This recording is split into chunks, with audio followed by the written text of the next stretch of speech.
वस्त्र कौन निकाले, घर बार कौन छोड़े, अनादिकाल के वही संस्कार है। शुद्ध परिचिदाणु भूदा सभी सभी जीवों को चारों गतियों में एकेंद्रिय से लगा करके पंचेंद्रिय तक वही काम भोग और बंध की कथाएं सब जीवों में वही है। आहार संज्ञा, भय संज्ञा, मैथुन संज्ञा और परिग्रह संज्ञा, ये ही चल रहा। एकेंद्रिय में भी परिग्रह संज्ञा है। वृक्ष अपनी जड़ों के साथ में इधर जा रहे थे, लेकिन जैसे ही सेठ ने धन गाड़ दिया इधर की तरफ, अब वृक्षों ने भी मूव कर दिया, उनकी जड़ें वहां से मुड़ गई और जहां पर धन का खजाना था वहीं की ओर जा रही है। क्यों? धवला ग्रंथ राज में कहा है, इसीलिए क्योंकि ये एकेंद्रीय जीव को भी अनादिकाल के संस्कार पड़े हैं परिग्रह के। रिश्तेदार को कैंसर हो गया है, पूछा उससे क्या सिम्टम्स क्या थे आपके पहले? हाँ, फिर वो अपनी तरफ देखता है, पहले खुजली आती थी। अच्छा, खुजली तो मुझे भी आती है। और क्या होता था? इतनी दिलचस्पी से, प्रेम से नहीं सुन रहा है, उसके लिए नहीं सुन रहा, अपने लिए सुन रहा है, कहीं मुझे ना हो जाए। फिर क्या हुआ? बहुत दिनों तक खुजली चली, फिर इसके बाद में दर्द होने लगा। है हे भगवान, दर्द तो मुझे भी हो रहा है। फिर क्या हुआ? उसके बाद में मैंने डॉक्टर को दिखाया तो इंदौर में तो पता ही नहीं चला। उन्होंने कुछ ऐसा संदेह हुआ तो कहा कि मुंबई जाओ आप, तो वहीं जाकर के दिखाओ। अच्छा, फिर कौन से डॉक्टर को दिखाया? ये सारा उसका भीतर में भय चल रहा है, कहीं मुझे तो कैंसर नहीं हो रहा है, कहीं मुझे तो ऐसा नहीं हो जाएगा। इस तरह से भयभीत होता है। और छोटी छोटी बातों में आपने देखा होगा कितना भयभीत रहता है। अब मान लीजिए कुछ पढ़ा है नहीं, तैयारी है नहीं, और अचानक डेट आ गई कि कल से एग्जाम चालू हो रहे हैं, क्या होगा? धुक धुक चालू हो गई, खाना पीना छूट गया, नींद छूट गई। अब जितना और पढ़ सकता था दिन भर में वो भी गया उसका, भयभीत होकर के। सब तो भयों से युक्त है मिथ्या दृष्टि, और सत्य भय विप मुक्का सम्मदिट्ठी जीवा। जो सम्यक दृष्टि जीव है वह 7 भयों से मुक्त होता है। बहुत छोटी छोटी बातों में आप अपने रोजमर्रा की जिंदगी में कितने भयभीत रहते हैं। महिला है और उससे कह दिया पति ने आकर के, ए सुन, 1 घंटे में 25 लोग आ रहे हैं भोजन के लिए। 25 लोग कैसे खिलाएंगे? खिलाना तो है ही आखिर, कैसे भी पड़ोसन को बुलाओ, प्रेम भाव रखो पहले से ही। इसीलिए कहा है भैया आपस में प्रेम भाव रखो। वो है ही नहीं तो घबरा जाती है, भयभीत हो जाती है। ऐसे ही ज्योतिषी को दिखाया, उसने डरा दिया, बस 1 महीने के बाद में तुम्हारे शनि की 7.5 शुरू होने वाली है, खतरनाक मोड़ आने वाला है तुम्हारी जिंदगी का। अब बहुत सोचना शुरू कर देता है, खतरनाक मोड़ में क्या आएगा? पत्नी भाग तो नहीं जाएगी, बेटा कहीं और शादी वादी तो नहीं कर लेगा, धंधा चौपट तो नहीं कर देगा। तरह तरह के ख्वाब आते हैं, क्योंकि आप अपने बारे में बहुत गलत सोचते हो, बहुत ज़्यादा, और गलत सोच सोच करके अपना भविष्य बिगाड़ देते हैं। आज तक यही हुआ है। अब कम से कम अपने बारे में गलत सोचना बंद करें। जैसे अध्यात्म क्या कहता है, जैसे तुम्हारा जो नाम नहीं है और उस नाम से अगर कोई तुम्हें चिढ़ाए बोले तो तुमको गुस्सा आता है ना, चिढ़ जाती हो ना। और छोटे छोटे बच्चे माँ से कहते हैं, माँ देखो ये मुझे इस नाम से चिढ़ाता है, तो माँ कहती कोई बात नहीं बेटा, वो नाम तुम्हारा है नहीं ना, तो क्यों चिढ़ती हो तुम, मत चिढ़ो। बहुत मुश्किल से माँ शांत करती है। जो नाम तुम्हारा नहीं है उससे कोई बोले तो तुम चिढ़ते हो ना, गुस्सा आता है कि नहीं आता? आता है ना।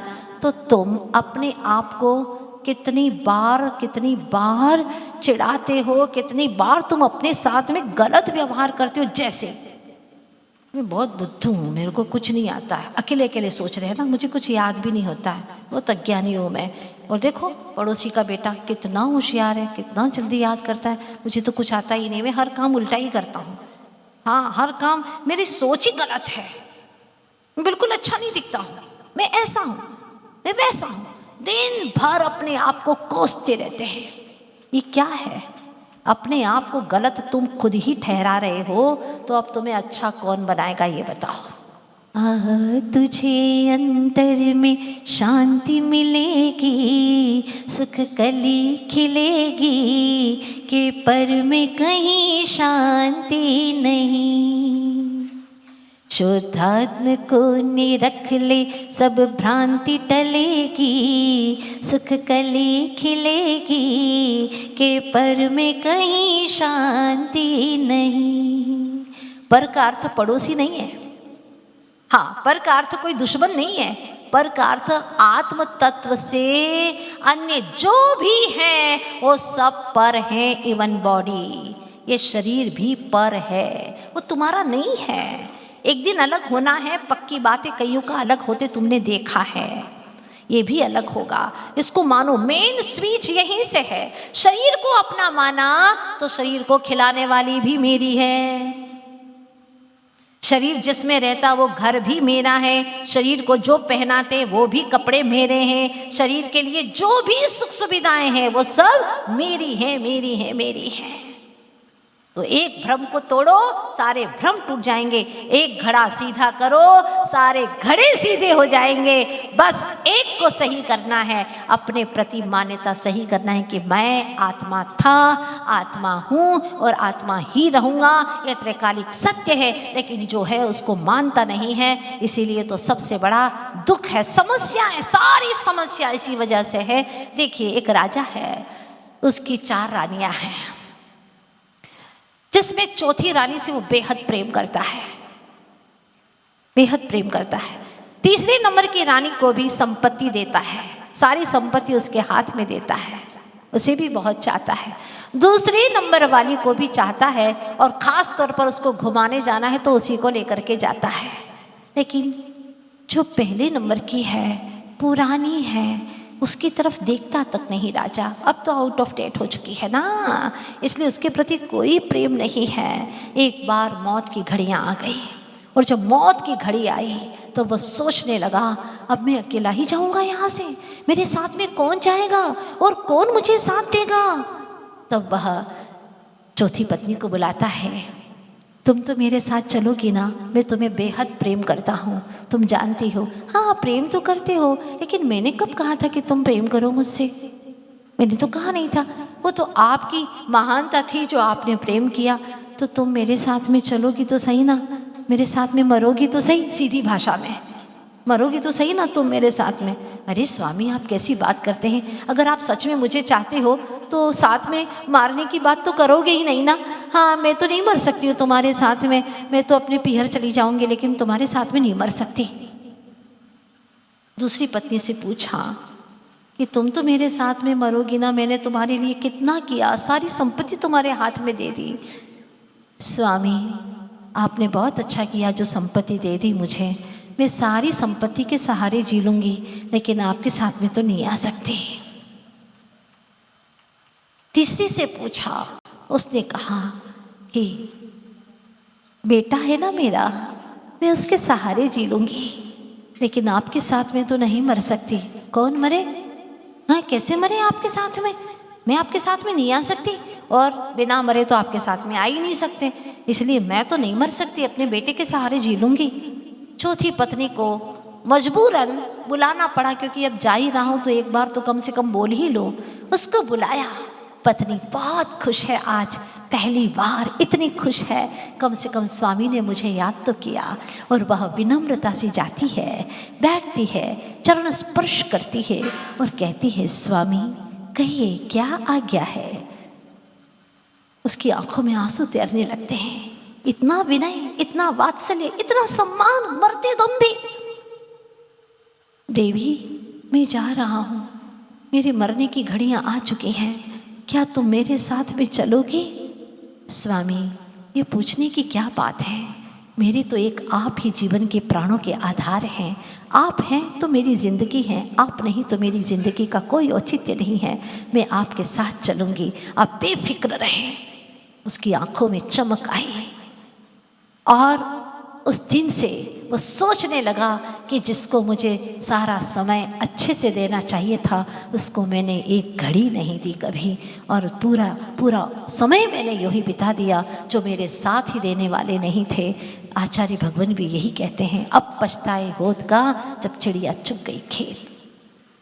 तुमने पहले अपनी संगी साथी उसको बनाया है जो शरीर है, ज़्यादा से ज़्यादा समय उसी को बर्बाद कर रहे हैं। खिलाना पिलाना सब किसके लिए कर रहे हो? शरीर के लिए। दूसरा संपत्ति को, दूसरा समय संपत्ति को दे रहे हो। तीसरा समय आप दे रहे परिवार रिश्ते नातों को दे रहे हो। लेकिन चौथे नंबर की जो प्रिय है तुम्हारी चेतना आत्मा, उसके लिए कोई समय नहीं, कुछ नहीं। सौभाग्य जागा है, कम से कम उस आत्मा की कथा सुनने के लिए तो आ रहे हो। उससे परिचय प्राप्त करो, और परिचय ही नहीं उसका अनुभवन भी करो, तब कहीं तुम्हारी वह चेतना महान होकर के परमात्मा के रूप में वह आत्मा ढल जाएगी। वह क्षण तुम्हारे जीवन में आएगा। तो कई बार गुस्से में भी माँ बाप कहते हैं बेटा वो सुनता नहीं है, हाँ, जबकि बैठा है वहीं पर सुनता नहीं है। क्यों कहते हैं? क्योंकि सुन करके भी वह अनसुना कर रहा है। अभी भी मुझे लगता है कि आप सब लोग श्रोता बन करके बैठे हैं, लेकिन आप सुनते वही हैं जो आपको सुनना है। हाँ बिल्कुल सच है, आप सुनते वही हैं जो आपको सुनना है। जो आज मैंने पूरा सुनाया, आपने पूरा सुना क्या? कई बार आपका उपयोग बाहर चला गया है। हाँ, आप कुछ और भी सुनाते रहे अपने आप को। हाँ, कई बार बीच बीच में आप सुनाते रहे अपने आप को, ऐड भी करते रहे, कुछ माइनस भी करते रहे, कहीं और उपयोग लेकर के गए। मतलब यह है कि आत्मा की कथा भी यह जीव ध्यान से सुनता नहीं है। जितनी रुचि है उतना ही सुनता है, रुचि नहीं है तो वह सुनता नहीं है। बहुत गौर किया है। ताही सुनो भवी मन, मन वाला होना चाहिए। और मन में भी अब ये बात आ गई, थिर आन, मन को स्थिर करके सुनो। अस्थिर मन से सुनोगे तो इधर उधर भटक जाओगे। और मन को स्थिर करके भी सुना, लेकिन इसलिए सुना कि घरवाली जाके सुन पूछेगी कि क्या सुन करके आए, तो पूरा माताजी सुनाना पड़ता है उसको हमें, इसलिए सुन करके जाते हैं कि उनको जाकर के सुनाना पड़ता है। तो ये भी गलत हो गया। यहाँ तक तो आ गए, ताही सुनो भवी मन थिर आन, लेकिन अंतिम बात तो छूट गई। जो चाहो अपनो कल्याण, अगर अपना कल्याण चाहते हो तो सुनो। पत्नी को सुनाना चाहते हो इसलिए सुनो नहीं, मित्रों को सुनाना है इसलिए सुनो नहीं।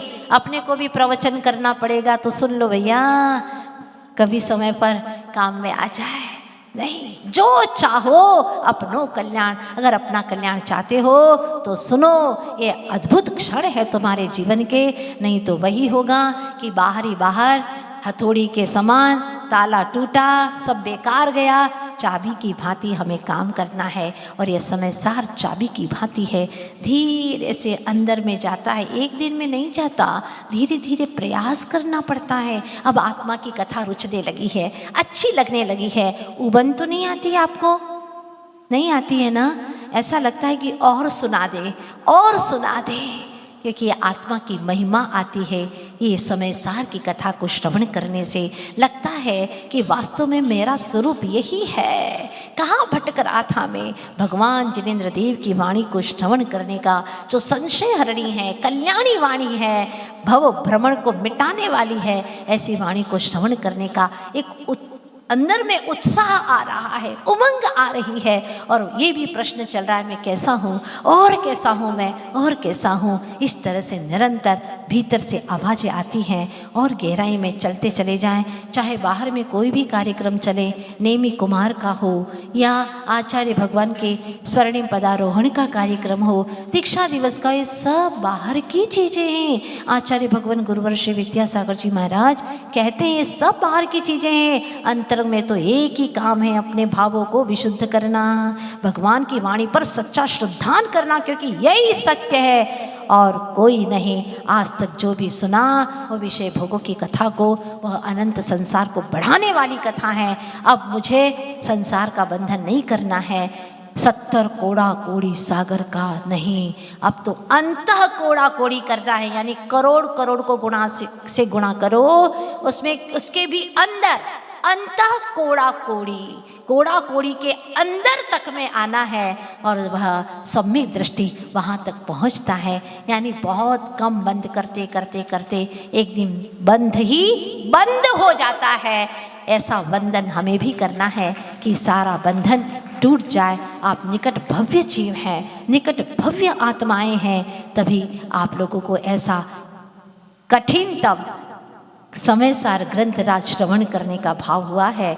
ये गाथा अभी तो चलेगी, आप लोग जल्दी मत करना।